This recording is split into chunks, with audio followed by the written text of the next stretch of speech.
ഇപ്പോൾ നമ്മുടെ ഒരു സിനിമാ നടി നമ്മുടെ മൈഥിലിയെ ഈ സിഗരറ്റ് വലിക്കുന്ന സിനിമയിൽ കാണിച്ചു എന്ന് പറഞ്ഞ് ഒരു 250 രൂപ എന്താ ശിക്ഷിച്ചു കോടതി. അപ്പോൾ KP ഉമ്മർ, ഗോവിന്ദൻകുട്ടി, ജോസ് പ്രകാശ്, ബാലങ്കേ നായർ വരെ മരണം വരെ ജയിലിൽ കിടക്കേണ്ടവരാ ശരിക്കും. ഉണ്ടായിരുന്നെങ്കിൽ കാരണം എത്ര കേസുകൾ ഇന്നത്തെ സ്ത്രീ പീഡനം പോലത്തെ കേസുകൾ അവരുടെ പുറത്ത് എത്ര എണ്ണം വന്നേനെ. അല്ല, ചെറുപ്പകാലത്ത് ഇങ്ങനെ സിനിമ കണ്ടിട്ട് അതിനകത്ത് ഈ ബലാത്സംഗം ചെയ്യാൻ വരുമ്പോൾ ആദ്യഘട്ടങ്ങളിൽ അതിൻ്റെ ഒരു ക്ലൈമാക്സ് ആകുമ്പോഴേക്കും ഈ നായകൻ വരുമ്പോൾ ഭയങ്കര ക്ലാപ്സാണ്. ഇത് ആളുകൾ കണ്ട് അവസാനം നായകൻ വരുമ്പോൾ കൂടും. കാരണം ഇയാളാണ് ഇത് കാണിക്കാത്തത് അല്ലേ. അപ്പോൾ അങ്ങനെ ആയി ഇത്. പിന്നീടാണത്, അതായത് ഇപ്പൊ കിട്ടും, ഇപ്പൊ കാണാമെന്ന് പറഞ്ഞിരിക്കുമ്പോഴേക്കും അവൻ വന്നു. അല്ല, അപ്പൊ നമ്മുടെ സിനിമകളെ കണ്ട് എല്ലാവരും പറയുന്നത് ഇപ്പൊ സിനിമ ഭയങ്കരമായിട്ട് വൾഗറായി, സെക്സ് വന്നു. പണ്ടത്തെ സിനിമ ഉണ്ടായിരുന്ന ഒരു സെക്സും ഇപ്പോഴത്തെ ഒരു സിനിമകളിലും ഇല്ല. പറഞ്ഞ ബലാത്സംഗവും കുളിസീനും ഇല്ലാത്ത സിനിമകളുണ്ടായിരുന്നില്ല. എല്ലാ സിനിമകളിലും ആർട്ടിസ്റ്റുകളുണ്ട് അന്നത്തെ. ഇവരെ ഡ്രസ്സ് എന്നൊക്കെ പറയുന്നത് നാലോചൊക്കെ ഷീല ഭാരതി കിട്ടുന്ന ചില ഡ്രസ്സുകളും പിന്നെ ഈ കെട്ടിപ്പിടുത്തം. ഇന്ന് പ്രേമത്തിനൊന്നും കെട്ടിപ്പിടുത്തമേ ഇല്ല സിനിമ. വളരെ അല്ലെ, ഒരു സിനിമയിലും കെട്ടിപ്പിടിക്കുന്ന പരിപാടികളില്ല. അന്ന് ആദ്യം തന്നെ അതാ, പിന്നെ കാല് പറഞ്ഞ പരിപാടികളാണ്.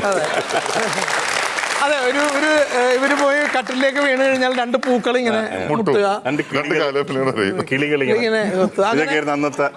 അപ്പൊ അത്തരം ഈ ക്ലീഷകൾ നമ്മൾ മിമിക്രിക്കാരാണ് സ്ഥിരമായിട്ട് ശ്രദ്ധിച്ച് അത് പബ്ലിക്കിനെ ഓർമ്മപ്പെടുത്തിയാണ് അത് മാറ്റം വന്നത്. ഇപ്പോൾ മമ്മൂക്കയുടെ ആദ്യകാല സിനിമകളിൽ നിന്ന് മമ്മൂക്ക ഇപ്പോൾ ഒരുപാട് മാറിയിരിക്കുന്നതിന്റെ പ്രധാന കാരണം മിമിക്രിക്കാർക്ക് പിടികൊടുക്കാതിരിക്കാൻ വേണ്ടിയാണ്. മമ്മൂക്ക ആദ്യം ഇങ്ങനെ ഡയലോഗിന് ഇങ്ങനെ കാണിക്കുമായിരുന്നു, മിമിക്രിക്കാരെടുത്ത് പറഞ്ഞു. പിന്നീട് നമുക്കത് അത് ഒരു ഡയലോഗ്, ഒരു പറയുന്ന ഡയലോഗിന് ശക്തി കിട്ടാൻ വേണ്ടിയിട്ടാണ്. വേണ്ട എന്ന് പറയുമ്പോൾ ഒരു എവിടെയെങ്കിലും ബലം കൊടുക്കാൻ വേണ്ടി ചെയ്യുന്നത്.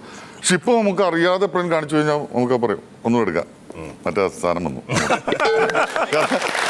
അപ്പൊ അത് ക്ലിയർ ചെയ്യാനായിട്ട് നമ്മുടെ മിമിക്രിക്കാർ ഒരുപാട് ആ കാര്യത്തിൽ മാത്രമല്ല, ഒരുപാട് പേരുടെ ആർട്ടിസ്റ്റുകളുടെ കാര്യത്തിൽ അവരെ ഇംപ്രൂവൈസ് ചെയ്യാൻ, അവരെ അപ്ഡേറ്റ് ചെയ്യാനായിട്ട്, അവരെ അതായത് പ്രേക്ഷകനെ ചെടിക്കുന്നു എന്ന് മനസ്സിലാക്കണമെങ്കിൽ മിമിക്രിക്കാർ പിടിച്ചു കഴിഞ്ഞാൽ അപ്പോൾ ഇവരത് മാറ്റണം. അതാണ് അവർക്കൊരു റീഡിങ്.